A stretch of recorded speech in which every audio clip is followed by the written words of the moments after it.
Let us introduce the next round of panelists. Suresh, Prabhakar, Prabhu, former Union Minister of India.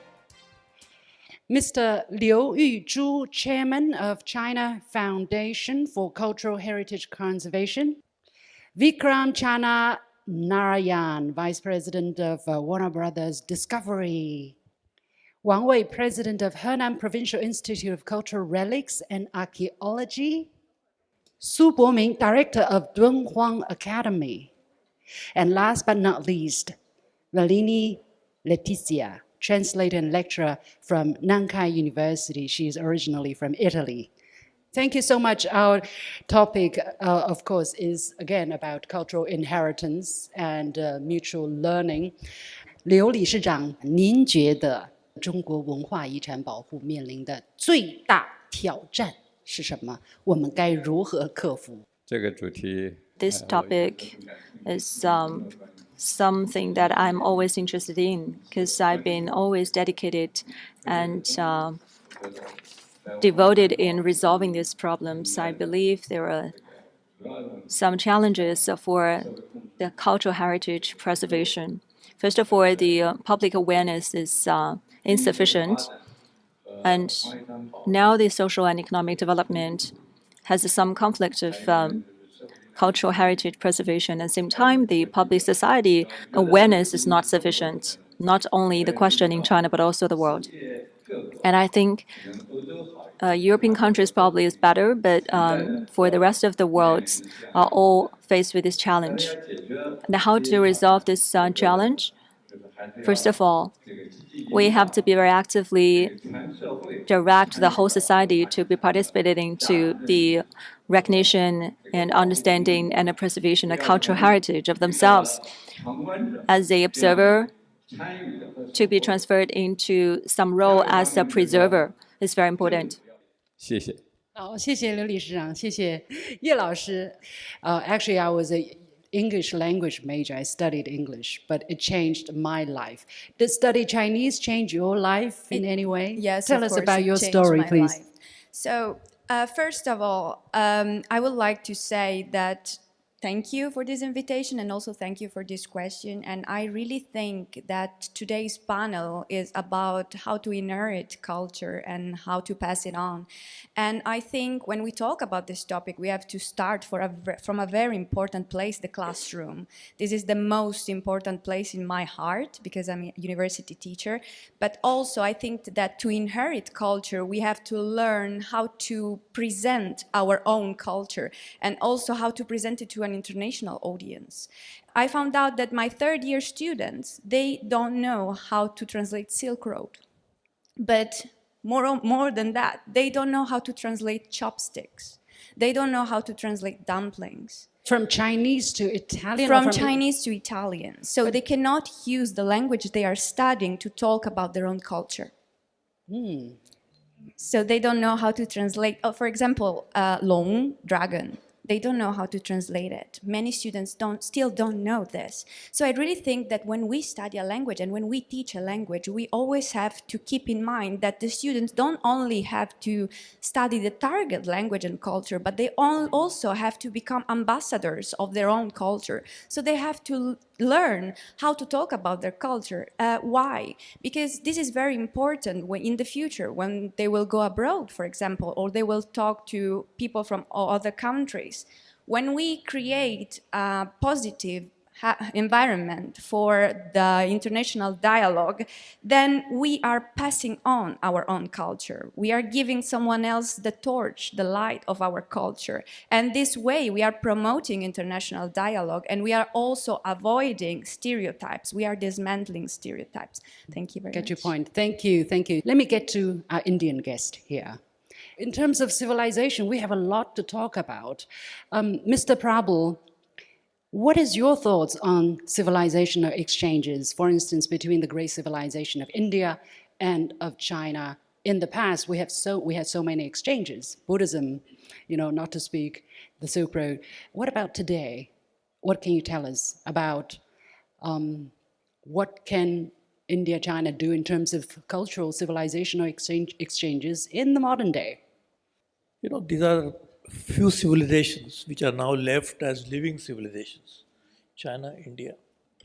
There were many civilizations which unfortunately couldn't survive for various reasons, but we could withstand the adversity, the aggression, and could maintain the identity and the cultural ethos alive to make sure that we keep thriving. And therefore, it is very important that we must try to take it forward. Now, just imagine that when we talk about culture, it actually, the long living human beings and in the civilizational form are the custodian of the global culture. There is an identity for individual country, individual geography, but this is also part of a human culture which is kept alive. And if you really look at nature, we are all products of nature. And nature is always full of diversity. We can call it biological diversity, we are also biological product, incidentally. So therefore, the diversity is the beauty of this culture. And after agriculture revolution, which is 11,000 years ago, and maybe 4,000-5,000 years after that, the civilization started. And one of the great inventions that the humanity did was that of fire. And therefore, that changed the world. And now we are in the process of technological huge advancement in which we should not forget what the humanity has taught us, what our cultural heritage teaches us is to actually use wisdom while using technology. And therefore, we can talk about very modern technologies. But even the fire was an invention of a technology. It was like a technology. It changed the whole human life, which we actually conquered the animal kingdom thanks to that. But so we must now work in a manner that how do you use our cultural heritage to bring about and build a better world. That's a challenge. And when you say about better world, it is obvious that there are so many infirmities, including, I would say, climate change, which is the biggest threat not only to humanity, but to the entire biological life. We have survived on this planet for a few million years, look like may not survive for even few centuries. And therefore, that's a cultural heritage. I would call it as necessary for civilizational dialogue to make sure that we have no right to kill the other living species. We can have a right probably to make a suicide, which the collectively humanity is trying to work towards it. But at least we should work on that. And if we do that, I would feel that would be the greatest contribution we can make as sensible human beings. And that's what civilization has taught us. Otherwise, we wouldn't have survived. Chinese civilization for 4,000 years, maybe Indian civilization around the same time. We couldn't have survived like this had we not used the wisdom like this. So I think we should use that. You have certainly, sir, brought the conversation into a different dimension and a very different perspective, which I have not thought about, but ecological civilization is a very important part of civilization. But previously you have been talking about human to human, group to group. Very interesting perspective. And Vikram, now let me go to you, because you are in a very important role. You are the linkage between the thinkers, right, the ideas, and the people around the world who are looking up to these ideas, looking for inspirations. What do you do? How do you do it with modern technology? Sure. Thank you. First of all, a great pleasure to be here, and thank you for inviting me and sharing our views. I'm just going to build on, what Mr. Prabhu talked about, and I think every speaker before in this today has talked about the theme of how to communicate to young people, intergenerational dialogue. And one way of framing that, and coming from the perspective of being in the television medium, which is what you were talking about, I mean, all of us out here, I see ourselves as digital immigrants. And we have to, digital immigrants who have to talk to digital natives. And I think that's at the heart of the specific communication challenge. And in that world, there are certain toolkits. I just made some notes, like, for instance, the idea of fandom. That's the core with which young people assemble. And today, no matter where we live, we connect with others who feel the same. And that's the power of the digital age, and it brings us together across boundaries, local or global. And the digital tools have given us the ability to personalize and amplify individual interests. And at Discovery, these passions often center around iconic themes like adventure exploration, science, nature, of course, culture. But the increasing challenge is how do we pass it on? So I think that's something we need to frame within the idea of digital immigrants and digital natives. Vikram, you have a very important tool, okay? So use that tool very well, I hope. I have to give the time to our next speaker, which is the guardian of one of the biggest treasure trove in Chinese cultural heritage, Mr. Bomin, who is head of the Dunhuang Academy. You know, one of the most popular pieces on my social media account on X is about an American researcher working in Dunhuang Academy. That shows, you know, in a world where people talk about geopolitics, culture, civilizational exchanges. What can you tell us about what you have been doing to protect these old places and the treasures in there? 敦煌研究院这些年的发展呢，一直离不开国际合作。 Our academy has a lot to do with China's reform and opening up, providing the opportunities for us to tap into preservation technologies that are more cutting edge. And we are also introducing lots of advanced concepts and knowledge and skills regarding the preservation of artifacts. That makes us more better positioned to do our job.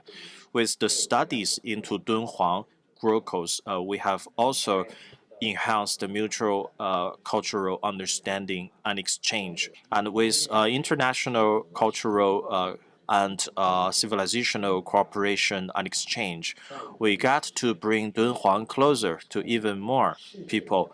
And also from a global perspective and from an academic perspective, we are trying to develop some interpretation from different scholars. So last year and the year before last year, we had 2 Dunhuang cultural weeks in the United States, supported by the Chinese embassies in the U.S. And we also invited lots of U.S. citizens to participate in our exhibition, and they were absolutely surprised by how colorful and rich the Dunhuang culture is. And they are also showing a very great level of appreciation for the art. 能够增加更多的一个交流互鉴。 Mr. Wang, 王院长。很高兴有这个机会。我是做 I'm very happy to have this opportunity, and I'm an archaeologist for 43 years, and then 20 years on a study on the traces of the origin of Chinese civilizations for 5,000 years. And then we discovered that the reason why we have so long time of history is because we keep absorbing the civilizations and elements of other cultures in history. For example, wheat, and we have sheep, and many metals are transported from the different countries to China. And now we also have the porcelain in China transported to other countries. This is the driving force of the cultural and civilizational exchange. And on the other hand, I heard your ideas. China's archaeology was developed and had been developed by absorbing the elements of European countries and America, and so that we can be able to preserve our cultural and heritage. And now the museums have become more popular, unlike 20 years ago when people simply did not want to go to the museums. Only archaeologists were willing to go. And so we have to let more people know the richness and the layers of the civilizations of China. And previously, some speakers mentioned that as well. We have so many kinds of porcelains, beautiful porcelains, and how to demonstrate them and how to make people know and understand and enjoy. 好，谢谢王院长。If we have the time, we would hear so much more, but less is more. Thank you so much. 让我们再一次用掌声感谢我们的6位嘉宾，谢谢。Thank you so much.